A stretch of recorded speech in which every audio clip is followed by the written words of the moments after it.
নড়াইল এক আসনে জামায়াত প্রার্থীর বিশাল মোটরসাইকেল শোভাযাত্রা অনুষ্ঠিত। রাসেল শেখের জেলা নড়াইল জেলা থেকে পাঠানো ভিডিও চিত্রে থাকছে বিস্তারিত।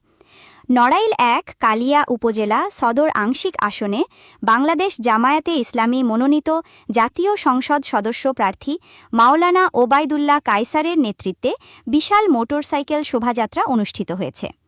শনিবার সকাল ৯টায় পেরুলি মাদ্রাসা মাঠ থেকে শোভাযাত্রা শুরু হয়ে উপজেলার বিভিন্ন গ্রামগঞ্জ ও গুরুত্বপূর্ণ সড়ক প্রদক্ষিণ শেষে চাচুড়ি পুরুলিয়া বাজার মাঠে এসে শেষ হয়। ৪০০টি মোটরসাইকেল, মাইক্রোবাস ও ছাদখোলা গাড়ির সমন্বয়ে সাজানো এই শোভাযাত্রায় বিভিন্ন বয়সী মানুষের উৎসব মুখর উপস্থিতি লক্ষ্য করা যায়। পথে মধ্যে ছাদখোলা গাড়ি থেকে রাস্তার দুপাশে দাঁড়িয়ে থাকা সাধারণ মানুষের প্রতি হাত নেড়ে শুভেচ্ছা জানান এমপি প্রার্থী মাওলানা ওবায়দুল্লাহ কায়সার। সংক্ষিপ্ত বক্তব্যে তিনি বলেন, এই আসনের প্রকৃত সমস্যাগুলো চিহ্নিত করে সেগুলোর টেকসই সমাধানে কার্যকর পদক্ষেপ নেওয়া হবে।